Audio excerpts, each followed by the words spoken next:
Yes, this is what happens.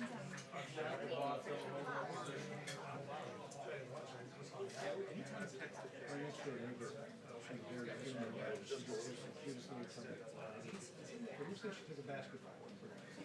It's like, cause that's. We go some? Yeah.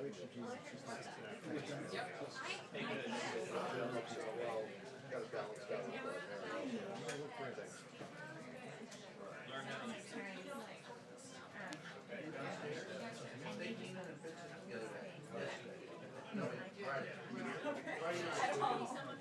Yeah, I was there when that happened. They said it was, and they tested it. A few minutes ago, I heard it. Yeah, they did. I can attest. Sherry? Sherry? You go over her head, officer on? Does that usually bug her? No, You can cut it off before she comes out. Cause the worst thing you wanna say to a woman, oh, what's going on? Kristen have a hit on the lever and everything. sure, 1, 2, 3, 4, 5.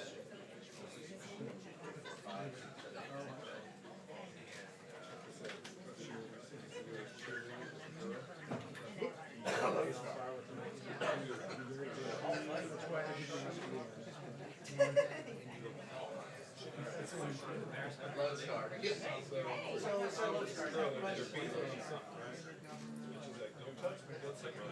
This is literally what it is.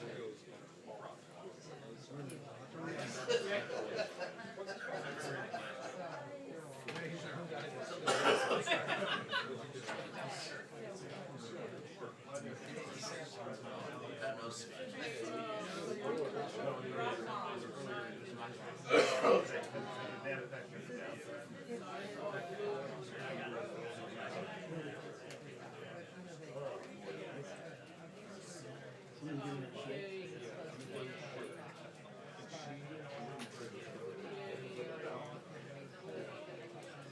High school?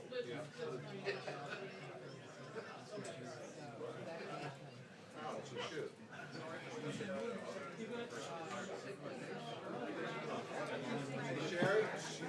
Can you tell them we're seeing,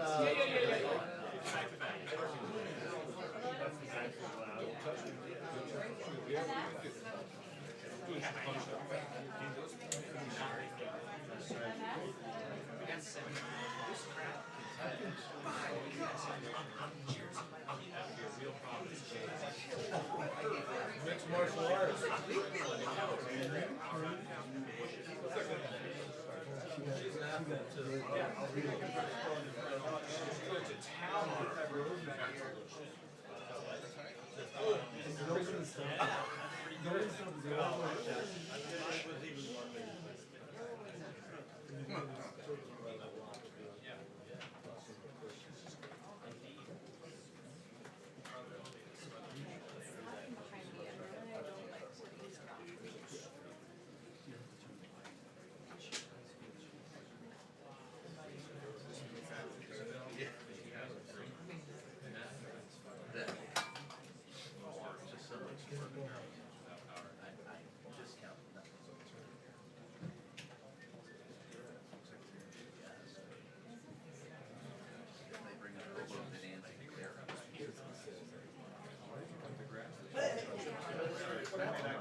What's your name? So you certainly pray, was part of what the discussion is likely to be here at this White House briefing. As you said, it's the first time in 19 days since August 22nd, that was the last time the Senate has been behind me here at this podium. And so many things to talk about, ask about, on Friday. The president's calling on, everybody to reach out and investigate, help them ask the author of the White House try to walk that back a bit. And that was the president's opinion, it was not necessarily directly or in order. So the question here is, we know what the controversy is inside the White House. They have certainly tried to report on the who done it all, who's the author of that, who spoke forward, rather than the substance, actually what was discussed in both the op-eds and the book. You know, the president, of course, has pushing back, saying it's a well-run machine here, but the reality is, a couple months before the midterm elections, it's not, and Republicans in this town realize it's not. The White House is trying to get the ship back on sail, if you will, but we also expect that the potential of an expert here, perhaps more experts. You see the screens up here behind me. Of course, this White House, the entire government is keeping a close eye on the impending hurricane. That could be one of the topics of discussion here as well, Brooks. There's so much to hear and ask the White House about. Again, it's been 19 days.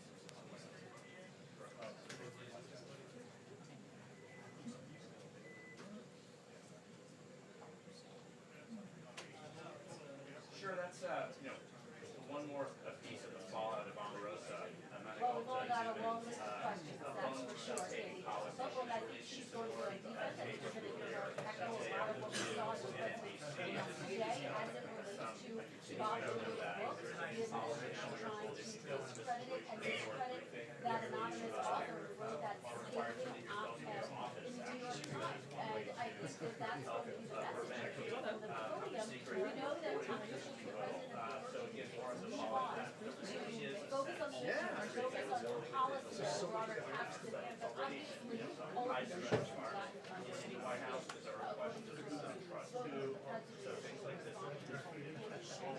in the wake of reading that op-ed, and I think that's why you see such a fiery response. And then, of course, President Trump out on the trail, aimed directly at Bob Woodward. So I think that's part of the messaging that you're going to hear today from the podium, because there are so many broader issues at stake. Of course, the big one for this president, for this administration, has to do with the midterms. And there's real concern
You haven't seen it, hear me? Yeah. Just talking to Rodney. No, not anymore. Sherry. Wanted to know if, I'm here. I'm here, you got it?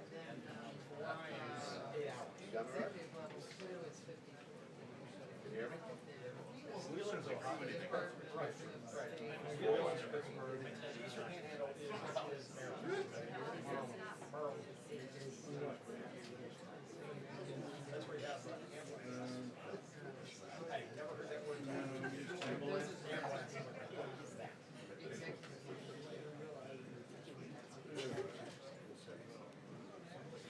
Yeah, that's pretty good.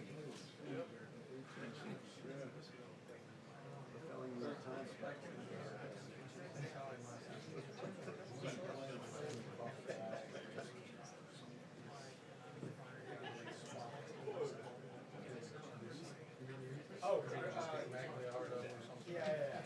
He was on Seth Meyers. Seth Meyers. So he's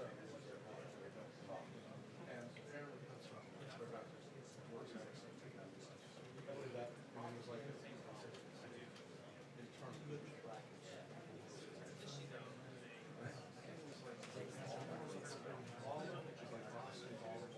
This is a particularly hard one.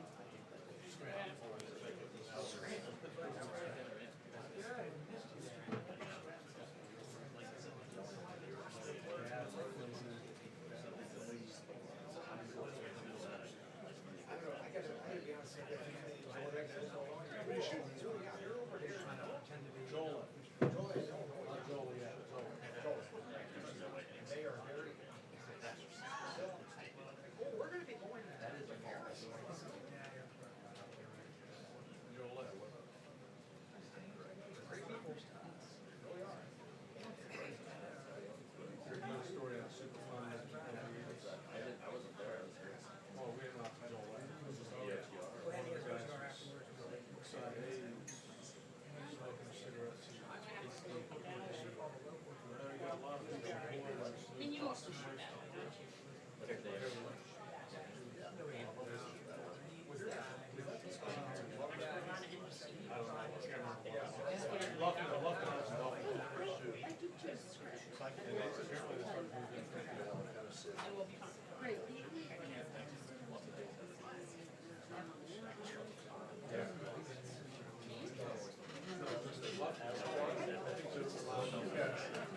think they're allowed to start selling property.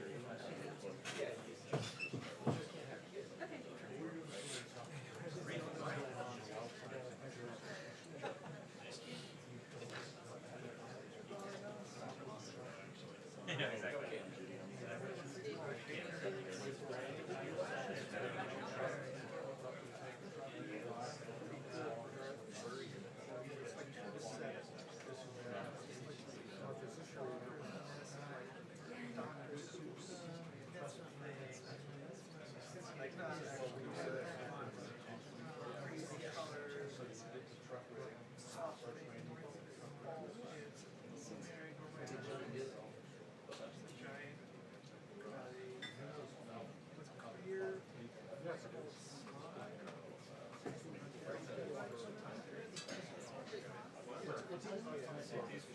About.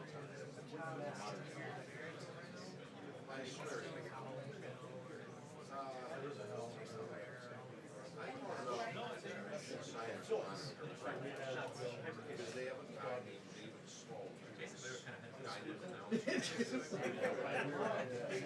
He's like real good right now. I know, right?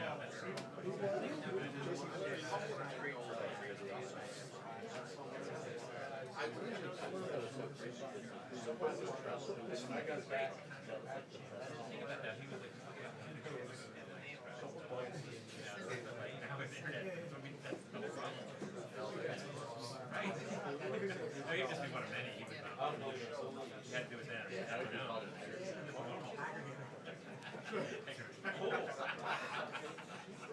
But his only problem is he's a predator. Some people like it. Exactly.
Yeah,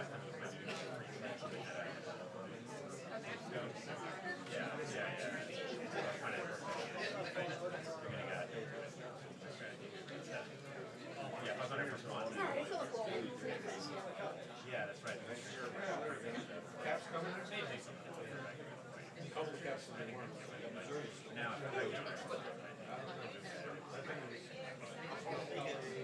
Okay, Smithville Ag.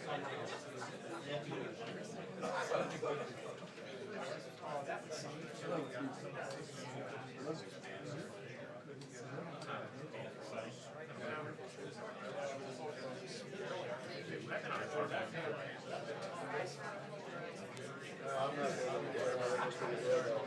I'm saying like, you know, I've been on air for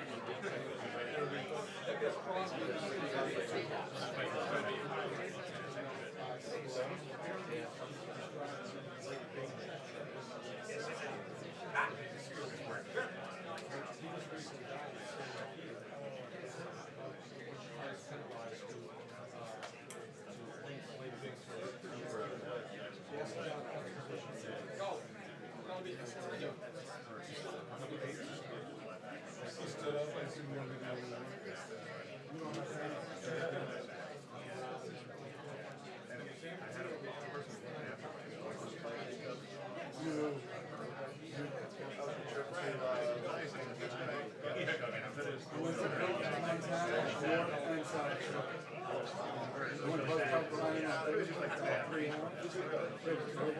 I was thinking like,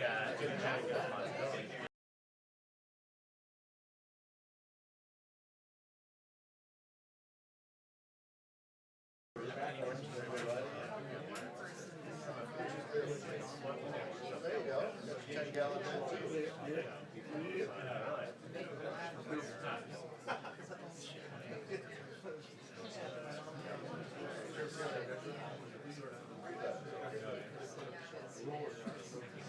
I was in college, I was riding. That's a pretty good one. They're happy. There's just a couple.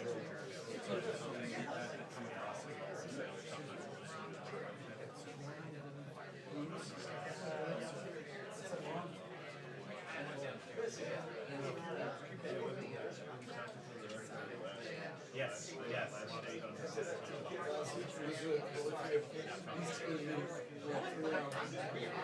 They own all.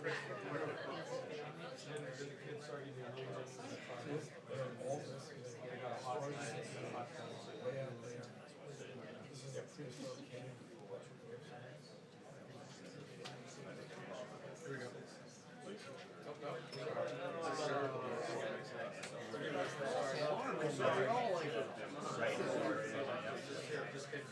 Okay, you're buying the first round.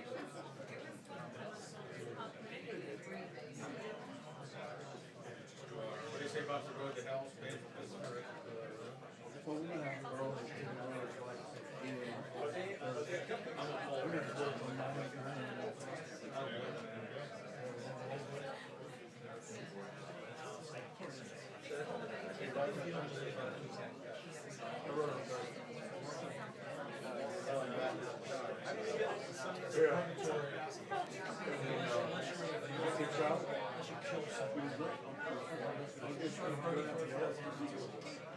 It's best we know. So I have to do what? Right on the old. Oh, okay.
Irish, Italian, there's no Irish, it's a bit of it Italian.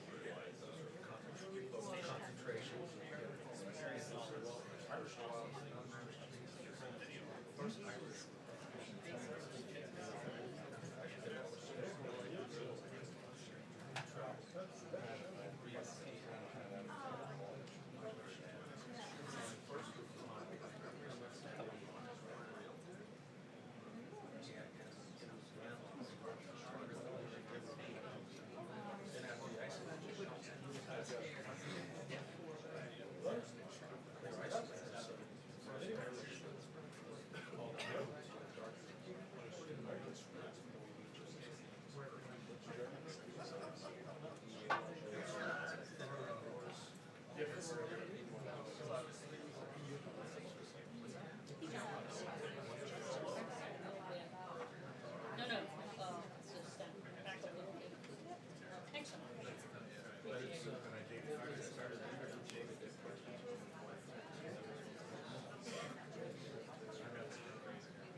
Good afternoon.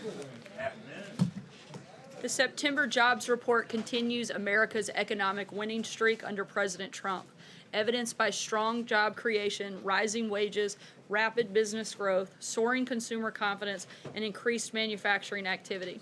To go into greater detail on why the American economy is booming, I'd like to welcome Kevin Hassett, Chairman of the Council of Economic Advisors, to the podium to take your questions on this topic. And as always, I'll be back up to answer questions on news of the day. And I apologize in advance for Kevin's really bad calculus jokes. And with that, Kevin. Yeah.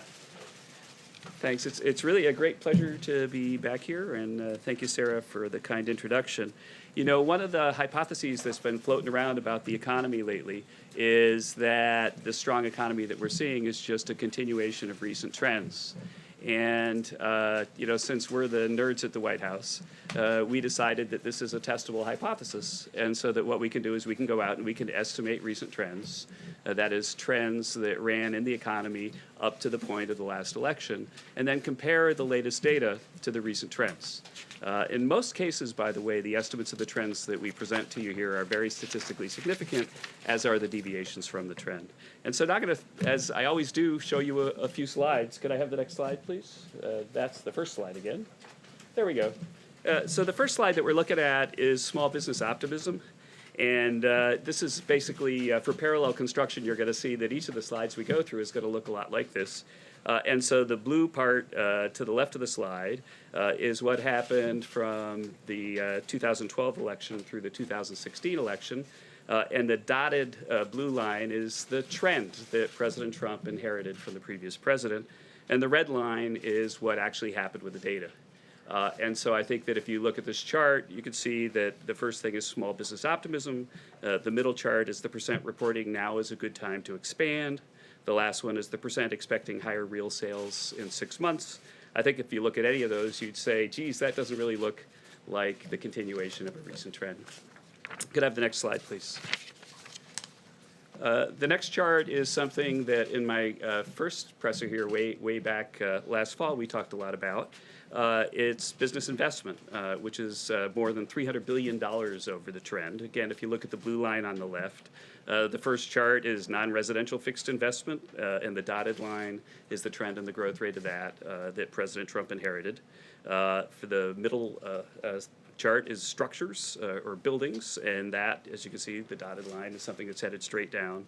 And then the final chart is equipment investment, and that went straight down before President Trump was elected.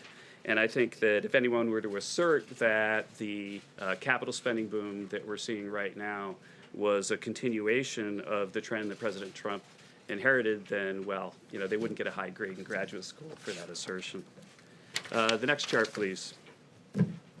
Durable goods orders, capital goods orders, it's a key part of the economy, and it's one of the factors that we look at most closely because it characterizes basically the good paying jobs, the jobs that affect normal Americans, blue collar Americans. And the first chart is core capital goods orders, and the second chart is core capital goods shipments. And if you look at it, the blue again shows a clear downward trajectory in billions of dollars, and then that trajectory reversed itself completely when President Trump was elected. If you were going to assert that the current good news is just the extension of a recent trend, then you'd just simply be factually incorrect. The next slide, please. Here we're looking at the ISM Purchasing Managers Index, which is a survey of people who are purchasing managers for manufacturing firms. And so they're the folks that, you know, as the title suggests, manage the purchases. And so it's a really great indicator of the economy because you could survey them and say, hey, have you been buying lots of stuff this month or have you not? And the index shows what their responses look like. And you can see that the trend on the Purchasing Managers Index was pretty much flat when President Trump took office. And the red line shows you what happened since. That there's a clear inflection right at the election and a clear break of the trend. Let's turn to the next one, please. Now, one of the things that I can remember at the American Enterprise Institute talking a lot about before I came in here was the fact that entrepreneurship in America was falling off.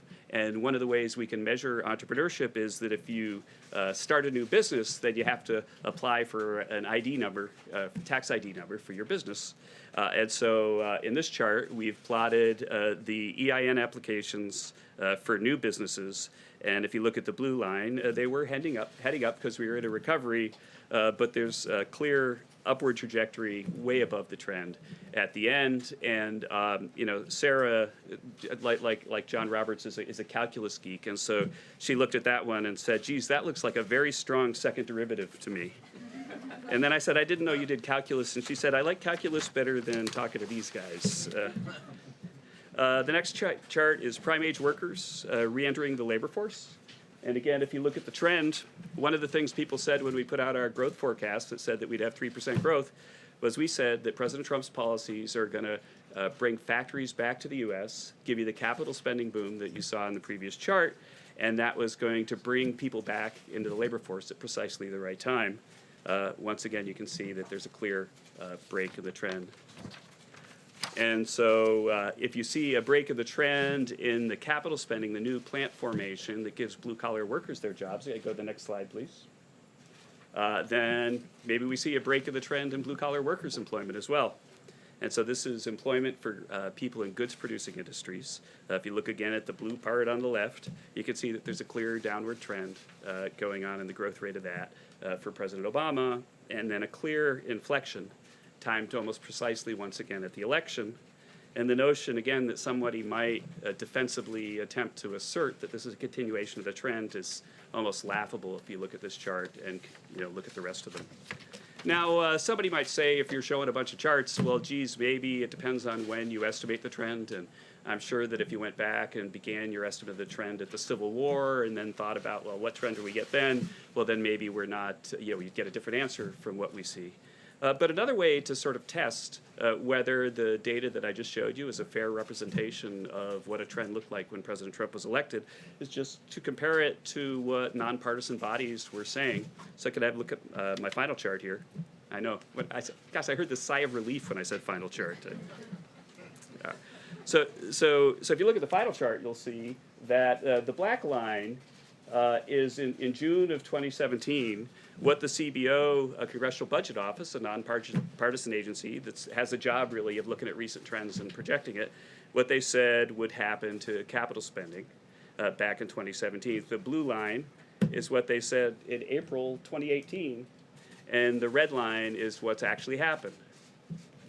And so I would assert that if you look at the collective body of evidence, the notion that what we're seeing right now is just a continuation of recent trends is not super defensible.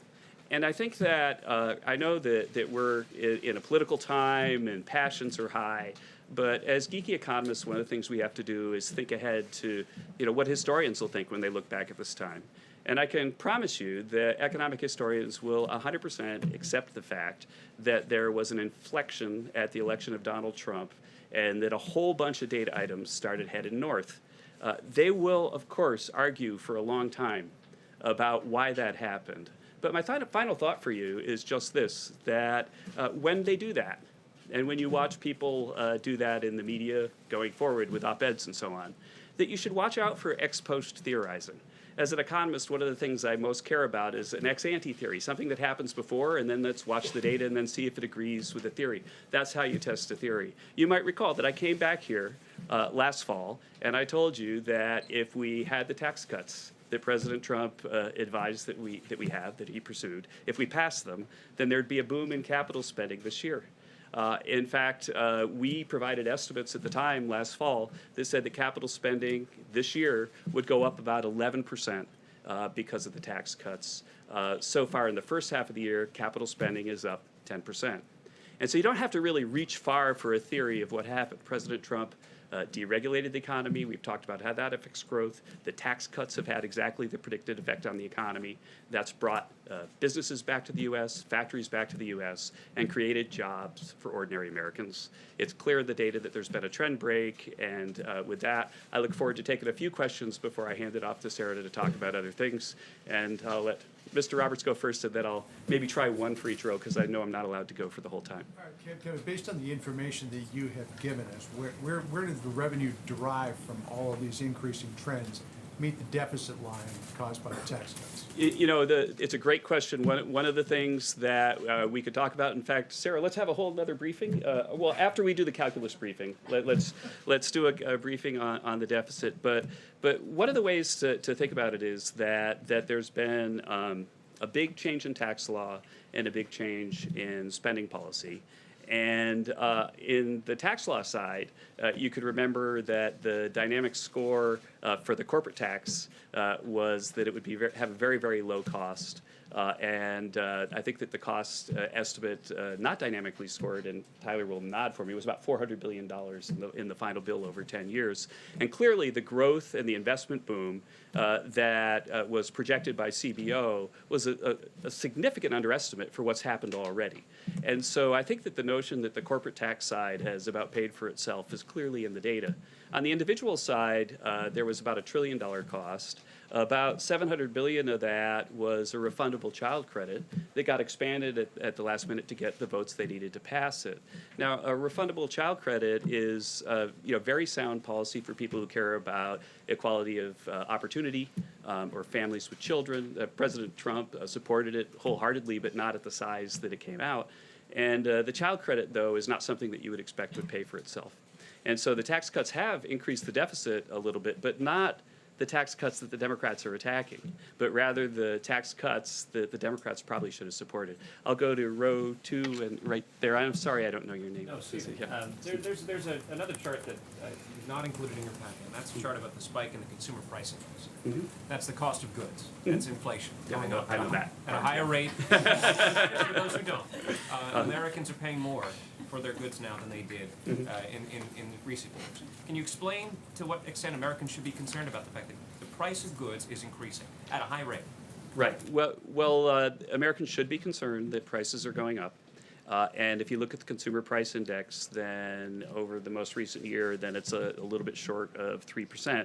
And I know that that's something that affects Americans, when they go to the grocery store or the gas station, and they should be concerned about that. But the best defense against increase in inflation is an increase in wages.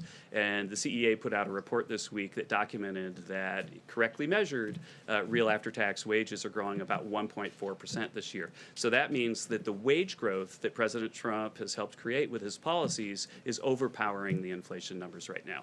I'll go to row 3 and then back.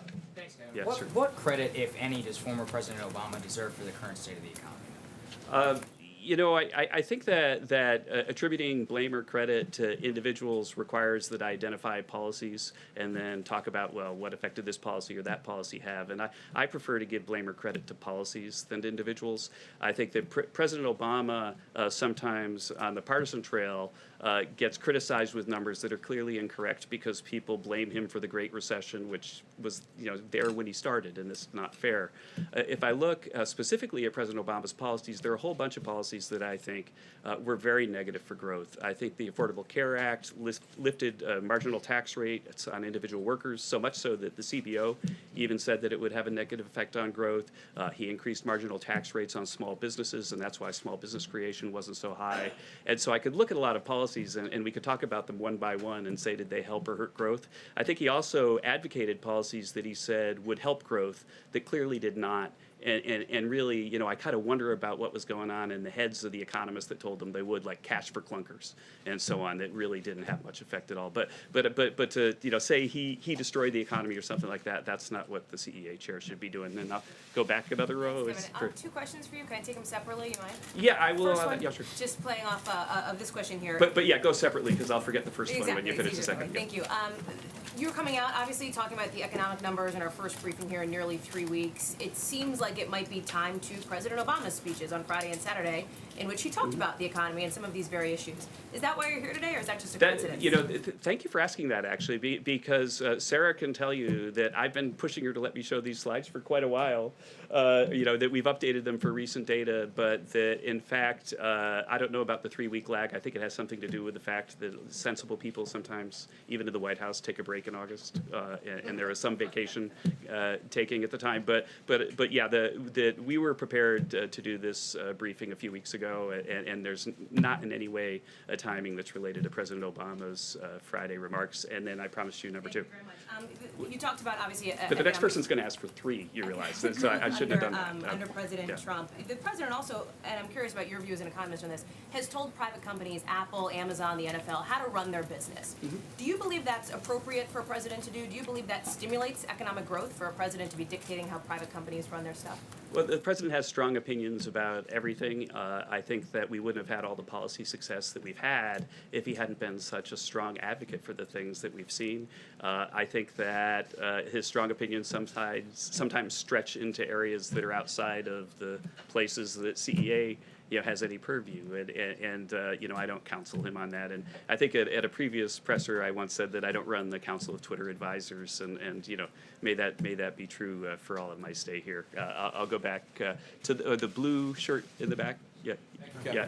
And I skipped a row. Sorry, I'll come forward one. Quick question for you on an economic stat that the president put out in a comment today. The president said the GDP rate is higher than the unemployment rate for the first time in over 100 years. Mm-hmm. That's just not true, though, is it? Yeah, that's so. I can tell you what is true, and the history of thought. Let me just say that the history of thought of how errors happen is not something that you know I can engage in because like from the initial fact. To what the president said, that I don't know the whole chain of command. But what is true is that it's the highest in 10 years. And at some point, somebody probably conveyed it to him, adding a 0 to that, and they shouldn't have done that. And I could say that at least we numbers geeks here at the White House are grateful and when the press finds mistakes that we make, we don't like making mistakes, but we're grateful when they're pointed out because we want to correct them. And you might have noticed that I gave Sarah a bad number a few weeks ago. It was 100% my fault, and I apologized immediately. We created it, and you know, you'd have to talk to the president about where the number came from, but the correct number is 10 years. And then I said I would come forward. Yeah. Said President Obama, former President Obama said President Trump would need a magic wand to get to 4% GDP. The president suggested that was a direct quote from President Obama. Did President Obama ever say that? I don't know. I'm sorry. And again, I'm not the chairman of the Council of Twitter Advisors, but I was trying to go back up. Yeah. On wage growth, the White House put out a number that uses a different way of calculating wage growth. It seems like that's unfortunate because you get an apples and oranges comparison to previous wage growth calculations. Why is it important to do that? The new calculation incorporated things that are non-cash benefits like vacation time and other types of benefits. Why do that midstream and not just base your analysis on wage growth based on the way that's been calculated in the past? Yeah, well, yeah, thanks for the question. We have a whole report that came out last week, and there are a lot of news stories that I thought were very well done and thoughtful about the piece. And I think that the question for Americans, what they really want to know is how are President Trump's policies affecting their lives? And it turns out that the statistic that got the most attention in the media is not a very reasonable statistic for answering that question. And we talked about how to better measure that. And it was not a criticism of the Bureau of Labor Statistics that we love those people. We're data geeks. We use their data to come up with a better measure, but a better measure will account for the fact that people get benefits. A better measure would account for the fact that people just had tax cuts. A better measure will account for the fact that the composition of the labor force is changing because so many people are coming in, and the people who've been out for a while tend to be lower skilled, and so they can bring averages down if you don't control for that. And so in our study, we controlled for all that and showed that just as is consistent with our 4.2% GDP growth, we're seeing a massive amount of wage growth right now compared to what projections were when President Trump took office. And I don't see Sarah telling me I have to stop, so should I keep going? Okay.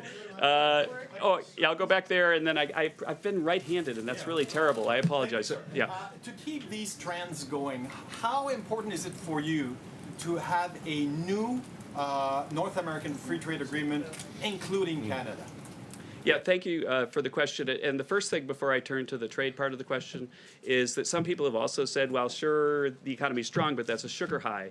But it's not a sugar high at all, because what's happened is that the capital spending boom that we promised would happen if we passed the tax cuts is underway. And the cool thing about capital spending is that people build factories, that's what capital spending is, and they do that in the first half of the year. It's up 10% since the beginning of the year. And then in the second half of the year, those factories start producing output, so you get more output. And so the idea that the trend might not continue, that it's a sugar high, is just inconsistent with the form that the growth is taking. And as for NAFTA, Ambassador Lighthizer and the whole team have been in negotiations with Canada. We continue to be hopeful that they'll sign on to the 21st century deal with Mexico, which is really a better deal for American workers, and they should sign on to that. And so I'll come over here, and I'll go back to you. Yes, thanks. Hi, I'm Anish with PBS NewsHour. I have a question about income inequality. Can you talk a little bit about whether or not you've seen income inequality shrink, and are you at all concerned about whether or not people that are just poor, not just people that are in the economy, but actual poor people that are living beyond the poverty line, below the poverty line, are they being improved by this economy? Yeah, they certainly are. Certainly, think about it. All the new entrants that get a job, that they go from having zero wage to having a wage, but they won't necessarily show up in the wage statistics. Those people are better off. And there are a number of other ways that people are better off, too, because of the growth in the economy, but also because of policies that have given resources to families that are needy.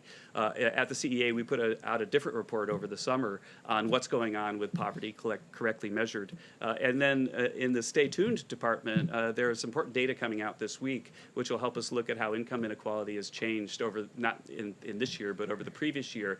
My expectation is that that data will start to turn, and that this year we're going to see a decline in income inequality because blue-collar wages are starting to grow. And it's a final point, and it's a really important point that you bring up, and I want to emphasize it because I care so much about it. The fact is that we're at a historic moment because we're deep into a recovery. The unemployment rate is really low, and we've created a capital spending boom. And so normally what happens if you don't have a capital spending boom is that people start to bid up the wages for folks, but they're bidding them up because there's a shortage of labor. What's happening now is they're bidding up wages because people have better machines to work with and their productivity is going up. That means that the recovery can last longer, and that's really, really good for workers, especially at the low end. And so it's precisely at this moment in economic history, if you look at past economic booms, where income inequality has declined. And if we were to blow it and have a recession because of bad policy right now, then we'd lose an enormous opportunity on income inequality. And then I'll come right here. Yeah. Also two, not And then I guess it's the last question. Sorry, two quick ones, sorry. Is he allowed to? You tell me. Do you like this guy? Okay. You said I prefer to give blame or credit to policies rather than individuals, but your trend charts start with his election, obviously, when he wasn't even president, he didn't put any policies in place. So how do you decide when to start that, given that policies couldn't have been in place for months afterwards? Yeah, so Robert Lucas, famous Chicago, who won the Nobel Prize at the University of Chicago, got the Nobel Prize for answering your question back in the early 70s. But the basic point is that America's businesses especially, that their activity is forward-looking. And so if you want to model their investment today, then you have to understand the fact that they're forming expectations not just about this month, but about the next 5, 6, 7, 8, 9, 10 years. And so if you look at what happened the moment that President Trump was elected, both in equity markets and in sentiment surveys, is that people started to ratchet up their expectations for what would happen to the economy. Perhaps everybody except for Mrs. Clinton's supporters was starting to do that right after the election. And the fact is that those expectations turned out to be rational, because the turnaround that they expected is something that we see, as you just saw in the data. Let me hand it back to Sarah now, but close by saying that anyone who wants to follow up and talk about the data, you can tell I kind of like to do that. So feel free to reach out through the press office and connect with me over at the CEA. Thank you so much. Thanks so much, Kevin. Thank you, Kevin. Couple of announcements and updates, and I'll take your questions. Last week, the Senate Judiciary Committee, under Chairman Grassley, conducted a thorough and transparent week of hearings, allowing each senator ample time to thoroughly review the nomination of Judge Brett Kavanaugh. Unfortunately, many committee Democrats and protesters attempted to turn the hearing into a circus. Nonetheless, Judge Kavanaugh demonstrated exactly why President Trump nominated him. He showed his respect for the Constitution, impeccable qualifications, and extraordinary temperament. Judge Kavanaugh reinforced the bedrock principles of judicial independence and the rule of law, and we look forward to the Judiciary Committee completing its review and advancing his nomination. On another matter, later today by phone and also tomorrow in person at the White House, President Trump is scheduled to receive a briefing from DHS Secretary Nielsen and FEMA Administrator Long. The latest briefing is part of the president's monitoring of multiple storms that are predicted to affect the U.S. in the coming days. The White House has been in contact with governors' offices and local authorities in Guam, the Northern Mariana Islands, Puerto Rico, U.S. Virgin Islands, Hawaii, Florida, Georgia, South Carolina, North Carolina, Virginia, West Virginia, Maryland, Delaware, Pennsylvania, New Jersey, and New York just since Saturday morning. Lines of communication remain open, and the federal government stands ready to assist. These tropical storms and hurricanes are very dangerous, and we encourage anyone in the path to heed the warnings of state and local officials who have the expertise and knowledge of their communities to provide the best on-ground information.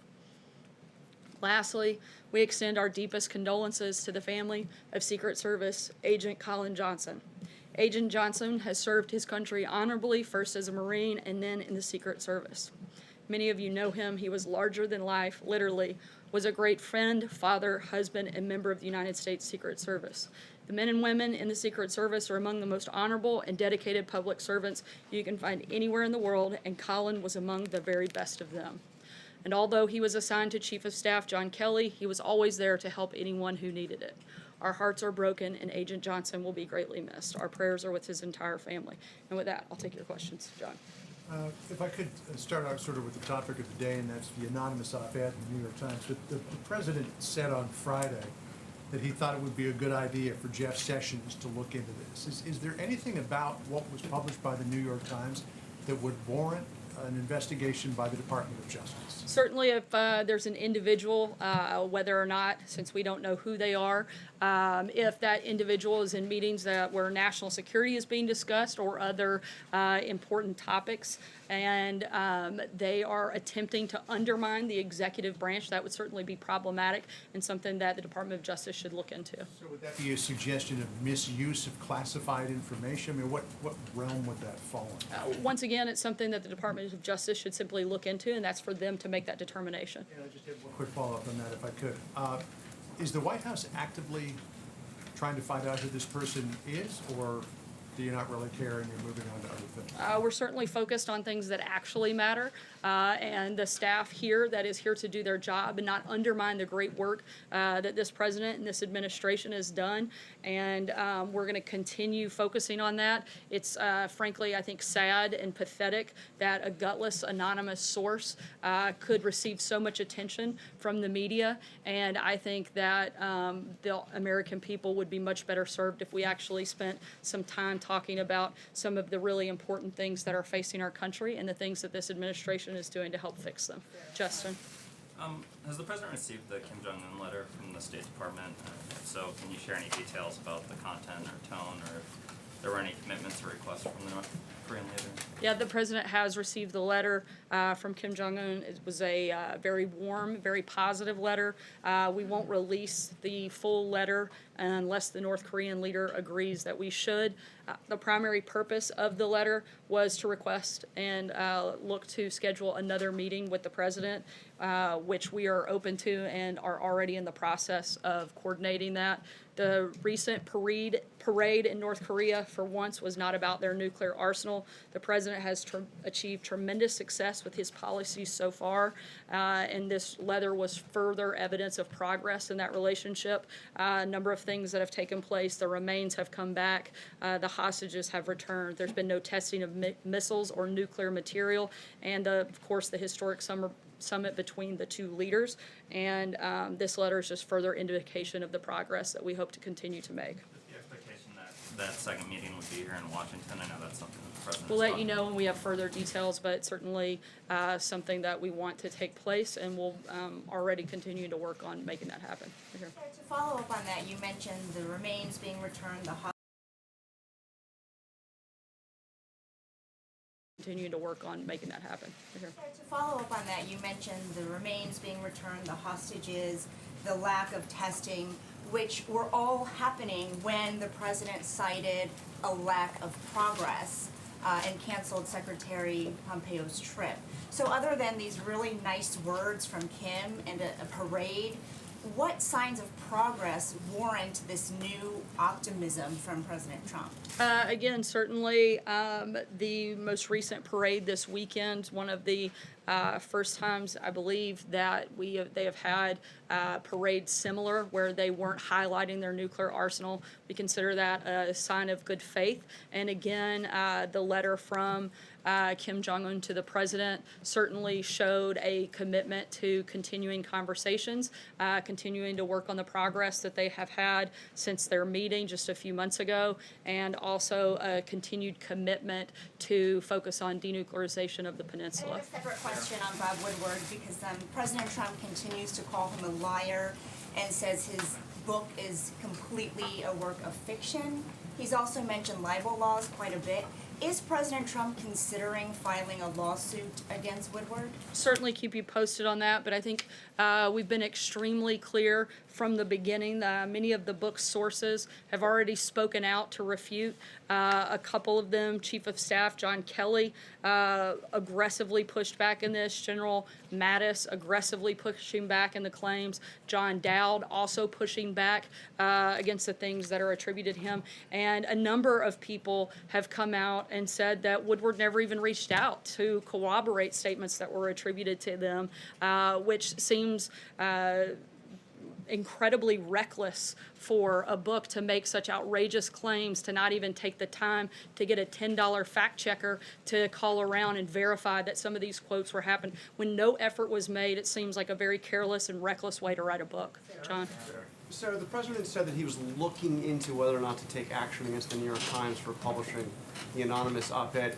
Does the president not think that that op-ed is protected by the First Amendment? Does he really think that the federal government should contemplate action against a newspaper for publishing an article? I think it's less about that part of it and whether or not somebody is actively trying to undermine the executive branch of the government and a duly elected president of the United States. If they don't want to be part of that process, they shouldn't be here. See? If I guess, he tweeted earlier, and it's been a while since we've had a chance to talk to you, so this goes back a little while, but he tweeted last week that suggesting that the Justice Department should not be investigating, should not be prosecuting those two Republican congressmen because it might hurt Republican chances in November.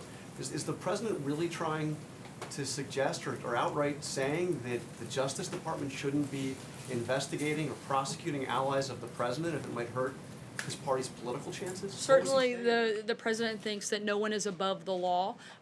What he would like to see is a fair playing field. that there also be, there have been a number of concerns raised about individuals, both in the FBI and the Department of Justice, that have been ignored, and we'd like to see those looked at as well. Steve? But with those two prosecutions, he doesn't want to go forward because they're his allies? I can't weigh in right now on an active investigation, but I can tell you that the president doesn't think anyone is above the law, and we're simply stating that there should be cause for concern of a number of things that have happened, both in the Department of Justice and the FBI, that we'd like to see those looked at as well. Back to North Korea, how soon would you like to have this second meeting? I don't have any specifics on the exact timing, as these conversations for the second meeting are taking place now, and as we have more details, I'll certainly let you know. Could you just update us on where the Canada trade talks stand? We continue to have ongoing conversations with the Canadians and are still hopeful that we'll come to an agreement with them. Jeff? Sarah, do you know if the president believes these denials that have been coming in from some of his top advisors, or does he believe that it's someone from within? And does he believe that lie detector tests should be issued as the vice president volunteered to do on Sunday? No lie detectors are being used or talked about or looked at as a possibility. Frankly, the White House and the staff here are focused on doing our jobs and trying to show up here every day and do what we can to help better the American people, not deal with cowards that refuse to put their names in an anonymous letter. He tweeted something on Friday after George Papadopoulos was sentenced. He said 14 days for $28 million, $2 million a day, no collusion. What was he talking about, the $28 million? I'd have to go back and check and look at that. I didn't see that. Sorry. The price tag of the Rush investigation? Because if so, that's highly inflated. Again, I'd have to check, Jeff. I'm not sure of that reference. Sorry. Decision if he'll testify yet or not? If I can just follow that as That's a question I refer you to outside counsel. David? Going to Pennsylvania tomorrow. What does he plan to say, and what does he hope to accomplish with this year's 9/11 address? Certainly the focus will be on remembering that horrific day and remembering the lives that were lost, and certainly honoring the individuals who were not only lost that day but also put their lives on the line to help in that process. He'll be there, and the vice president will be here in Washington, D.C. at the Pentagon. David? Sarah, thank you very much. I'm assuming you've read Bob Woodward's book. I know a lot of us have. Can we expect, other than repeating denials from General Mattis, General Kelly, John Dowd, can we expect the White House to give us a list of all the things in the book that are wrong and that qualify Woodward to be a liar? I think that would be a complete and utter waste of our time, Okay, so well, no. Hold on a second. Because then that goes to this Quinnipiac poll that came out today that says 55% of Americans believe that the op-ed writer in the Times is right. And the president's getting a 60% negative rating on the honest and truthful. 60% of Americans think he's a dishonest person. So does the president think he can actually win a credibility battle with Bob Woodward, who's an august member of the press corps, helped take Richard Nixon down, and is a legend? How can he win that credibility battle? Once again, I think I would certainly rather take the actual on-record account from people who are here, who have been working in this building, who have interacted with the president day in, day out, like General Mattis, like General Kelly, like myself, not disgruntled former employees that refuse to put their name on things when they come out to attack the president. I think that those are far more credible sources and certainly far more reliable voices within this administration, and that can accurately tell what's taken place in the building behind Is me. the president still a credible voice? Absolutely. John? Thanks a lot, Sarah. You've said a lot, the president has said a lot about the publication of this op-ed. You've called it, the president has called it a betrayal. You've called it an act of disloyalty. But the president, as has been mentioned quite a few times, even here in this briefing, has called on the Department of Justice to investigate the publication of this op-ed. There is no violation of the criminal code that goes along with the publication of this op-ed, so I'm a little curious as to what it is that the president believes may have been violated in the law as it relates to the publication of this op-ed piece. Once again, we would consider someone who is actively trying to undermine the executive branch of our government inappropriate and something certainly to cause concern, and they should take a look at it. What's the criminal violation then? Well, once again, we're just saying that this gives a great level of concern, and they should look into it. It's not a violation of the law. Sorry? Just being concerned is not a violation of law. I'm just So looking to see. I'm not an attorney, it's the Department of Justice to make that determination, and we're asking them to look into it and make that determination, and they certainly are fully capable of doing that. But someone actively trying to undermine the duly elected president and the entire executive branch of government, that seems quite problematic to me and something that they should take a look at. John? Thank you, Sarah. Just to try to specify this a bit, is the White House treating the anonymous op-ed writer as a full-fledged breach of security matter?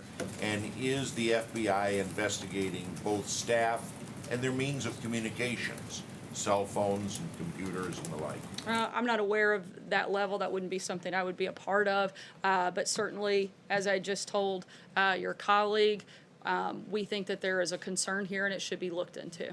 David? One other question. Sorry, go ahead, John. Did the, obviously the whole world watched when Jair Bolsonaro, the front-running Brazilian presidential candidate, was stabbed last week. Has the president called or sent any statement to his family at all? I'm not aware that the president has, but I do believe members of the administration have reached out, and I'll work to get you the specifics of who that was. David?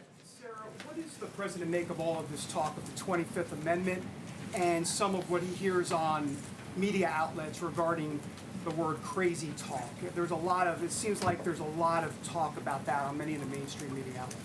I think we would say that it's about as ridiculous as most of Bob Woodward's book. The fact that that's actually being honestly discussed is ridiculous, and frankly, it's insulting to the nearly 62 million people that came out and overwhelmingly supported this president, voted for him, supported his agenda, and are watching and cheering on as he successfully implements that agenda every single day.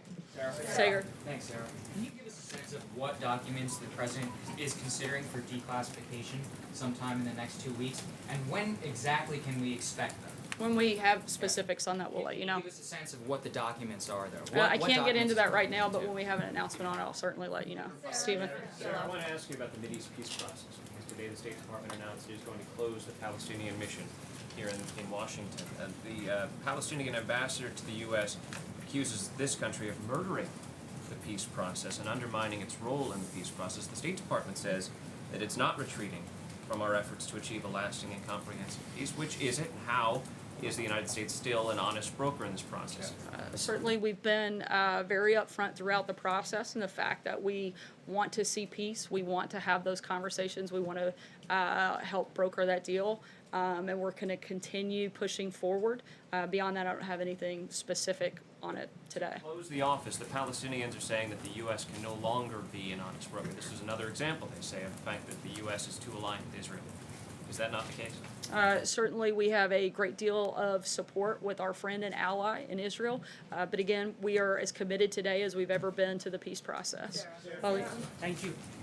On Friday, President talked about a new deal trade deal with India. What kind of trade agreement he is talking about? What kind of agreement he wants with India?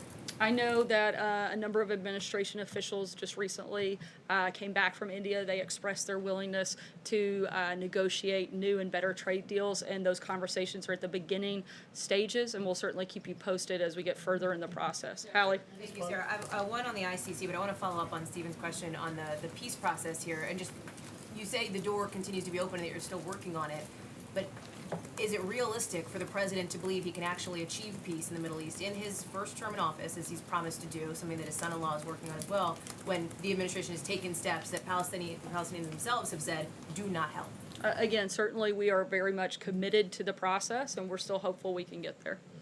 The ICC, John Bolton today said that the administration would sanction the International Criminal Court, which is a move that seems to be a reversion to sort of Bush-era policies. Is it fair to say that this administration is now shifting toward a more hardline stance toward the ICC? And if, in fact, it is so feckless, then why is the U.S. so concerned? Certainly, the president is committed to defending our national sovereignty and all of our security interests, which would include using any means necessary to protect our citizens, those of our allies, from unjust prosecution by the ICC. Their announcement that they would consider opening an investigation into, among other parties, U.S. soldiers in Afghanistan is a threat to American sovereignty. And if they proceed with that, then the United States would consider those options that Ambassador Bolton laid out today.